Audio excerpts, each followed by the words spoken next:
G'day folks, Stoo's Secret Stash here, and today I'm in something very different, a Japanese four-wheel drive. We're in a Toyota Landcruiser HJ60, and the keeper of this amazing machine, beautifully kept machine, is my mate Phil. How are you going today, Phil? Good, mate.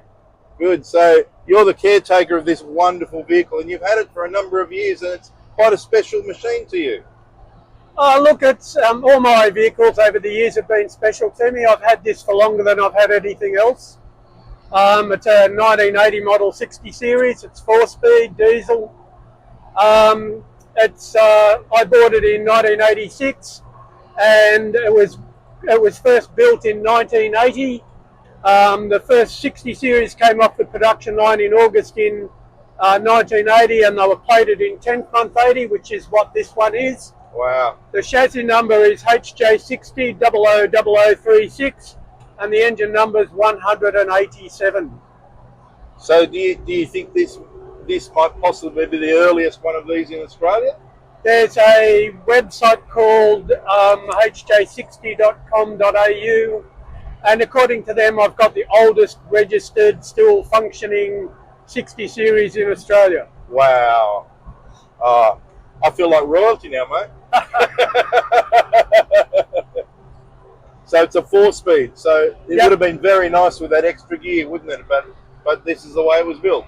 It was. I did have a ferry overdrive in it until I broke a synchro cone and couldn't buy a synchro cone. So I pulled the ferry overdrive out and went back to original. Right, yes. But it seems to pull quite well. It just revs a little bit, the noises, it's a little bit higher than... Look, it's got a very noisy fan, which creates a lot of engine noise. Yeah. But, you know, it's still a solid vehicle. It's done a lot of Ks. It's done 440, 50, really? 1,000 Ks. You wouldn't know by looking at the condition. It's... Well, the guys who did the rust and paint on it in 2000 told me that a guy named Vic Minarelli, he said, look, I've fixed all the rust on it, and I know what he did to fix the rust. It was all cut and plated and lead wiped and all the old traditional skills used. Yeah. And he said, keep it 3 to 5 years and sell it before the rust comes out. Well, that was 25 years ago, and the paint job's just as good. A Kiwi guy named Elroy painted it, and I took it and showed him in 2019, and he was really, really blown out by how good this car still looks. That's amazing. Have you taken it four-wheel driving? Taken it off-road? Oh, of course, yeah. How does it travelled halfway around Australia. I've been in some pretty remote areas. Yeah. I performed really, really well every time. Wow. And never had any problems with it off-road or in the bush. It's got a couple of bush pinstripes on it. Yes. Which have been really hard to polish out. But, it's still a pretty good vehicle for its age. Yeah. And, I'm an ex-mechanic, so I look after my cars like they were new. Yes. And, that's why I've got 3 cars that are all in really good nick. Right, great.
Phil, we're back, mate. Yep. I'm really appreciative of you showing me this vehicle, but I want you to tell me what's the thing that you get the most joy out of about with it, owning this vehicle, more than anything. What's the thing that's most impresses you about this vehicle? I've got to say now, the attention that it gets when I take it out. Yes. So, you know, there's not many 45-year-old Landcruisers kicking around. There's especially very few that are in the condition that this one has been kept in. Yes. And has managed to stay in, you know, like yes. they're a tough old vehicle, but if you look after them, and it's like everything, if you look after it, you can keep it for a long time. Yes. And they're reliable. It's got a bit of grunt. Yes. It could do with another gear, as we were saying earlier. But, you know, it's back to being an original vehicle. Yep. Apart from things like the radio and the driver's seat. Yes. And the exhaust. But, you know, it's reliable, it's noisy and fun to drive. Yes. I can drive it like I stole it all the time, which I tend to do with all my vehicles. But yeah, it's a good vehicle to, you know, when I go bush. Yes. Which hasn't been very often over the last few years. Yes. It's still a good vehicle to go bushing. Yeah, and I guess I'm just curious that when you do take the car out, how often do you get guys that know better that say, "Oh, mate, why don't you lift this, put 15 lights on it, and modify it, mate"? How often do you get that? Actually, not at all. Oh, well, that's great. The reality is, people actually appreciate it for what it is. Well, that's good news, because it doesn't happen with every kind of car. I know that. And, you know, I've been driving up the highway, and I've had a guy on a motorbike come screaming up behind me, and he's come along beside me, and he's riding, and he's looking, and he's riding, and he's looking, and he's gone. Oh, love it. He went out of his way to look over the vehicle, and then give me a thumbs up. So yeah, great. You know, I take heart from that. That's awesome. That's awesome. Yeah. All right, Phil. Well, thank you. And one last question, mate. What do I have to sell? Do I have to sell a kidney to get the keys to take this for a drive, or what's the go here? Look, you can drive it on the way back. Oh, mate, what a champion you are.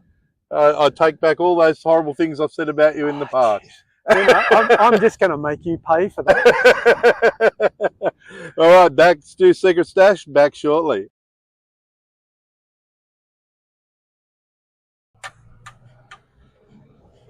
And it revs like a diesel straight away. Yep. It's got that down low feel about it, but it probably pulls quite well after that. Yep. Its gearbox is quite notchy. You've got no mistake about what gear you're in, which is a good thing. Yes.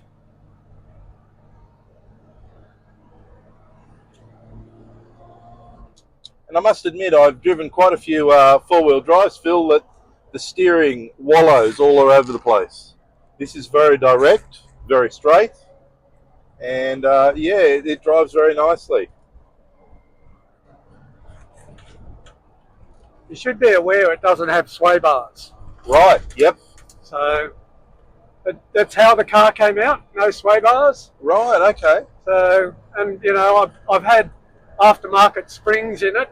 Yes. And they're made by a blacksmith, and they're just brilliant. They give the vehicle good ride, good handling, good cornering. It just seems to... It feels quite secure. Yeah. I'm not going to push it because it's not my car, but it feels, and we're on the back road, but it feels like it's holding the road well, and it feels safe. Yep. And these are four-wheel discs, I assume? No, it's just got original brakes on it, front and rear. It's 4-pot calipers on the front, standard, and drum brakes on the rear. Drum on the rear. Drum on the rear. And if you do a brake test, you'll find that the brakes work exceptionally well. Right, okay. Well, that inspires confidence. Well, the brakes in this are bigger than the brakes in my late model Monaro, And it's really? It's got 4-pot racing calipers, AP racing calipers, and 330mm DBO rotors. Yes, yes. With braided brake lines all around. Yes. So this has just got original brakes, original brake lines, even though they've been replaced. I think I've still got the original disc rotors on it and the original rear brake drums. Yeah. The disc pads in this have been in it for 25 years. Yeah. I've actually got a spare set of rotors, brand new rotors, and a spare set of disc pads, which I've never had to put in. Yeah, right. Okay. Because I'm really light on brakes. Yes. Gears. That's what gears are for. Yes, yes. So tell me, what interested you in the Land Cruiser in the first place? Well, in the mid to 1980s, 85, 86, I had decided to travel around Australia, and so I had a HR panel van, and I then bought a Daihatsu F50, still kept the HR panel van. Yep. And that Daihatsu F50 is a little diesel vehicle. Yes. And anyway, I sold that, made a serious profit on it. Bought a combi camper, made a serious profit on that. Nice. And then this came up at the car yard that I worked for, and I bought it. And I then bought a caravan, moved from the Central Coast back to Sydney for a short time, and then I bought a caravan, and then when I outfitted the caravan, I hitched it up and buggered off. Right. Yep. And so I've had this ever since. I sold the HR. Big regret with that because it was a beautiful car. Yeah. And you've seen photos of that. Yes, I have. Yeah. And then I've travelled. I actually saw the panel van 5 or 6 years later. Yeah. At Avoca, where I sold it in Sydney, and I saw it at Avoca. And then with this, I've just kept it, and people keep on saying, "Oh, sell it," and I've gone, "Yeah, no." No. And I realised that when I moved to Grafton, that my partner at the time lived in Sydney, and we commuted backwards and forwards. And I realised that this car was, driving it down to Sydney. I was driving down in 6.5 hours, so I was really flogging it. Yeah. But it was really hard. It was really hard on the body and the noise and all that. Yeah. And anyway, so I bought a Monaro, a late model Monaro in 2004. And so that's my long distance driver. Yeah. This is historic rego, so this gets a outing every now and then. Yeah. I go to the beach in it, and so I'm quite happy to give it a flogging from time to time. Yeah. And I've got a little daily driver. Yeah. I should have said to you, get the other side. This is not my best side, mate. Oh, look, makeup won't hide it. You're fortunate the sun's not shining on your face. And how long have you been in Grafton, Phil? A long time? Too long. Too long? I came here in 98. 98, right, yeah. Public service job. Yeah. When we were younger and dumber, is that the case? Oh, look, I came here for a reason. Yeah. I'd been to uni and got a science degree and wanted to work in conservation. So I'm a sort of a revhead greenie, which is a interesting mix oxymoron. But yeah, anyway, absolutely. I realised that I'm probably more conservation minded by keeping and doing up and refurbishing my cars hallelujah. than I am somebody who buys a car every 5 years. Absolutely agree. I'd like. I'm going to be a bit political here. Stu. Oh, okay. I'd going to be a little bit controversial because I'd like to see the club encourage young people who want to convert older cars to electric.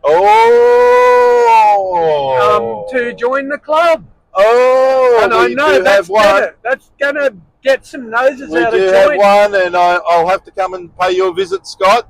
Scott, if you see this, I know he's got I'll give you a hint here. He's got a VW with a Tesla EV motor in it.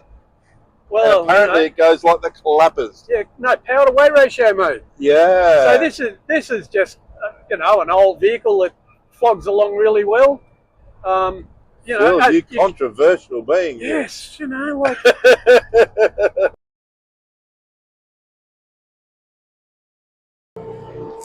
So there you go, folks. Phil has given me a lesson about the world according to Phil and ICE versus EV, and always ready to put his controversial foot forward. But he's a mate of mine, so I'll forgive him. Forgive them, Father, for they know not what they are doing. oh yes, I do. And yeah, thank you, Phil, for allowing us to take this wonderful old vehicle for a run. And, You're welcome.